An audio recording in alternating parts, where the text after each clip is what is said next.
11वीच्या विद्यार्थ्यांनी काय करायचं, तर 11वीच्याही विद्यार्थ्यांनी प्रत्येक चॅप्टरवरती काही पुस्तकं आहेत, टेक्स्टबुक्स आहेत की ज्याच्यामध्ये 15-15, 20-20 MCQs दिलेले आहेत प्रत्येक चॅप्टरवरती, ते त्यांनी सोडवायचे. म्हणजे मी मगाशीपासून जे सांगतोय की प्रेझेन्स ऑफ माइंड, कॅल्क्युलेशनची practice, mathematical ability, deep thorough knowledge मिळवण्याची वृत्ती, ही सगळी 11वीपासूनच वाढीला लागेल. आणि त्यामुळे 11वीच्याही विद्यार्थ्यांना हेच ॲप्लिकेबल आहे की एक चॅप्टर शिकून झाला की त्याच्यावरचे MCQs त्यांनी सर्वांनी सोडवायचे. आणि हे सगळं करत असताना अगदी महत्त्वाचं म्हणजे या सगळ्याचं डिटेल टाइम टेबल प्रत्येकाचं केलेलं असलं पाहिजे की मी या वेळेला हे काम करेन, मी या वेळेला हे काम करेन, मी या वेळेला हे काम. ज्यांनी टाइम टेबल बनवलं त्याला यश मिळालेलंच आहे. मला आठवतं मी 86 साली वाडियामध्ये होतो, त्यावेळेला सॅम पेत्रोनांचं व्याख्यान आमच्या मुलांसमोर झालं होतं आणि कम्युनिकेशन, लाईन कम्युनिकेशन हा विषय होता आम्हाला आणि म्हणून त्यांचं भाषण होतं. मला ती तारीख अजून आठवते, 16 ऑगस्ट 86ला त्यांचं भाषण झालं. आणि तेव्हा ते बोलता बोलता म्हणाले की येत्या 3 वर्षामध्ये STD ISD बूथचं आम्ही इतकं जाळं विणणार आहोत संबंध हिंदुस्थानभर की खेडेगावातला माणूस सुद्धा एक नंबर डायल करून डायरेक्ट जिनिवाला फोन करू शकेल.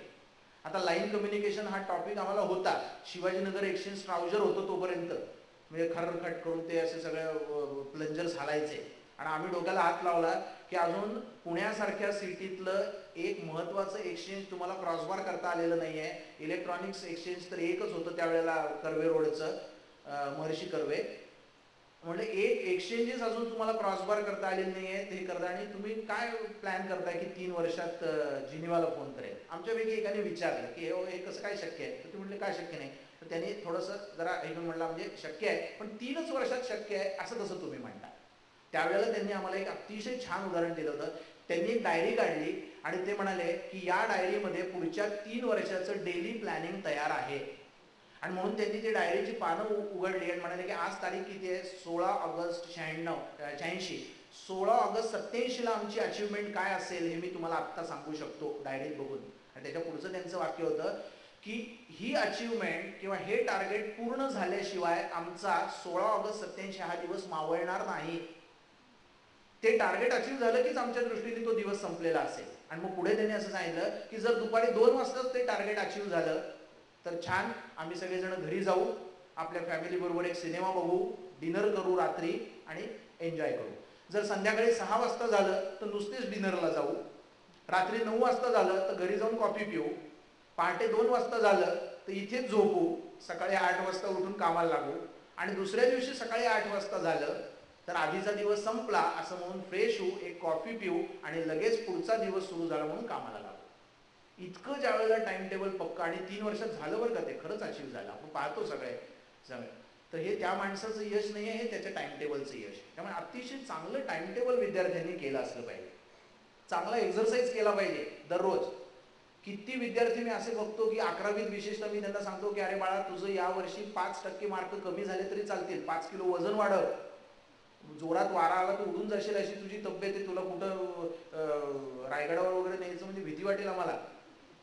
तर एक्झरसाईज प्रॉपर केला पाहिजे विद्यार्थ्यांनी, कारण healthy mind in healthy body. तुमचं जर शरीर मजबूत असेल तर तुमचं मन थाऱ्यावर राहतं.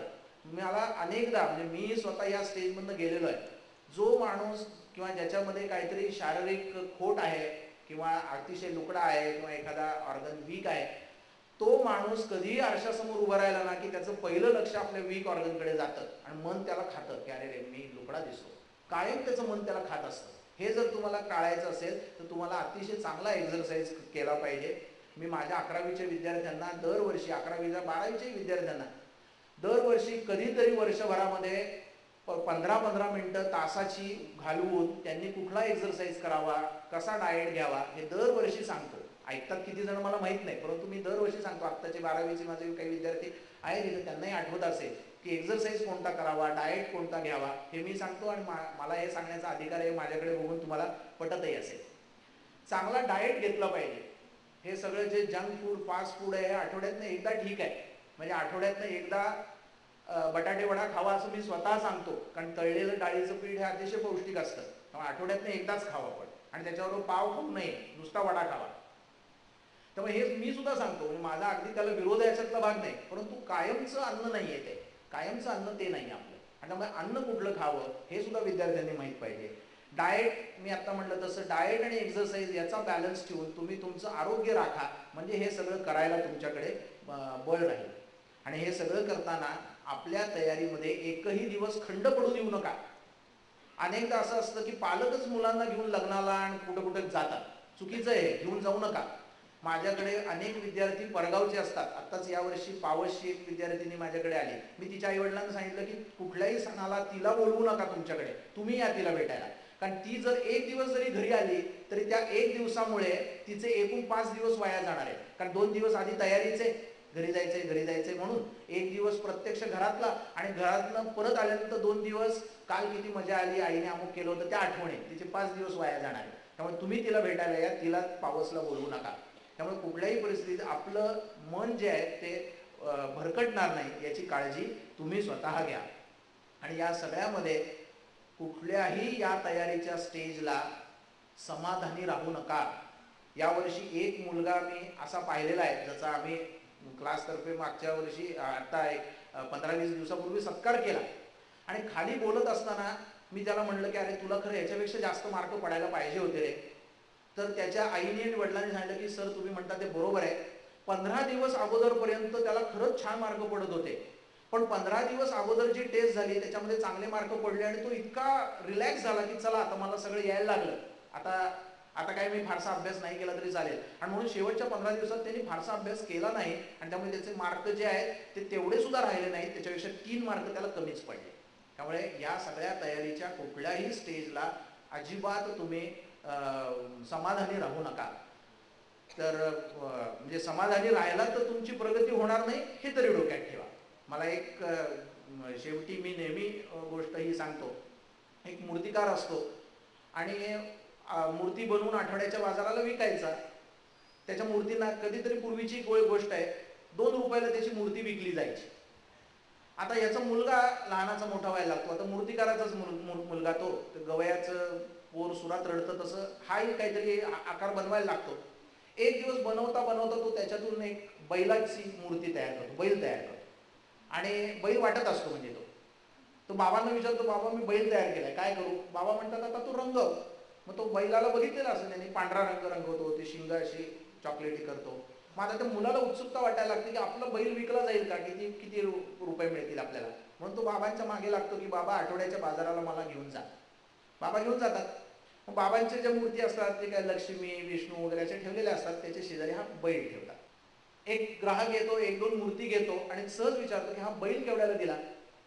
हा मूर्तिकार म्हणतो केवढ्याला वगैरे असं नाही, माझ्या मुलांनी बनवलाय, पहिलीच कृती आहे त्याच्या हातची, म्हणून मी ती ठेवली. हो का, अरे वा, मग फारच छान. आणि मग त्याची पहिली कृती अशी फुकट कशाला घ्यायची, त्याच्याच वयाचा माझा नातू आहे, त्याच्याकरता मी हा बैल घेऊन जातो असं म्हणून तो घेतो, त्याला 4 आणे देतो.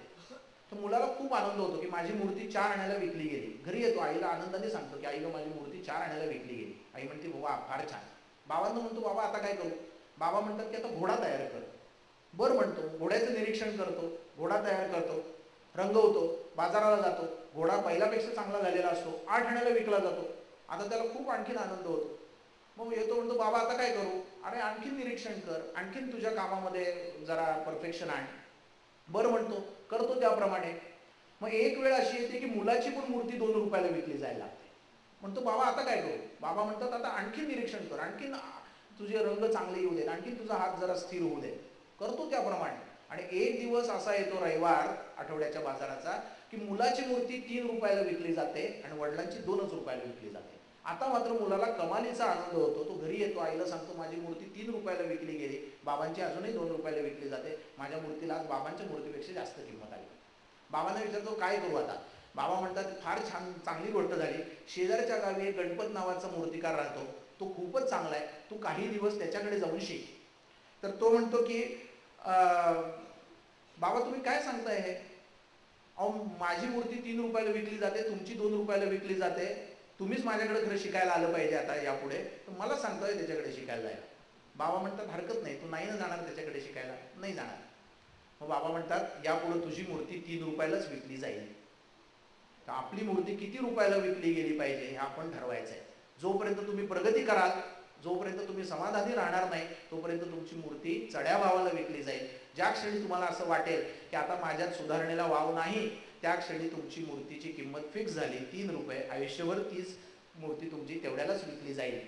आणि म्हणून वयाच्या हिशोबात तुम्हाला सर्वांना शुभेच्छा आणि आशीर्वाद देण्याचा माझा अधिकार आहे, तो मी देतो सर्वात शेवटी. आणि तो सुद्धा सर्वांचं आवडतं जे चरित्र आहे कार्व्हरचं, जॉर्ज वॉशिंग्टन कार्व्हरचं, त्याच्या पुस्तकावरचं जे वाक्य आहे तोच आशीर्वाद मी देतो आणि थांबतो की start from where you are and with what you have make something of it, never be satisfied. कधीही समाधानी राहू नका, कायम असमाधानी राहा, असा आशीर्वाद मी तुम्हाला सर्वांना देतो आणि थांबतो. धन्यवाद.